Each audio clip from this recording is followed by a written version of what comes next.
oila davrasida o'tirib onangizni kuzatingda. Siz uchun dunyodagi eng ideal chiroyli ayol bu onangiz.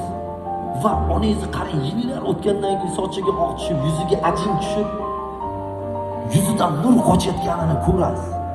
Dunyodagi eng qahramon erkak, baquvvat erkak, idealistdagi erkak bu dadingiz. Dadingizni kuzating. Qo'li qaltirab o'sha kuchdan qolgan tanasini ko'rasiz. U odamlar o'lguncha farzandim bir kun zo'r bo'lib ketadi deydi. Zo'r bo'lib ketadi deydi. Meni zo'r joylarga olib boradi. Lekin bitta narsa hech qachon esdan chiqarmang. Agar ota-onani kuch-quvvati, tanajoni sog' paytda siz tezroq natija qilib, ularni olib boradigan shahringizga olib borishingiz kerak.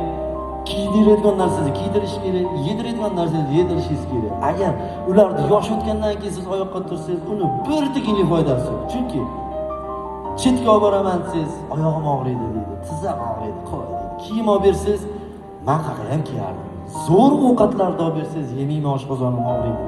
Shuning uchun men xohlardimki, uylaringizga borib, ota-onangizni shunday joningizga o'tkazinglar. Yoshligingizda qanaqa orzularingiz bo'lgan? Ular albatta aytadi va ularning yoshlik chog'ida biz sabab yo'qolib ketgan orzularini qaytaring va ularni amalga oshishiga yordam qiling. Ota-onalaringiz doim sog' bo'lsin, o'tib ketganlarning joylari jannatda bo'lsin.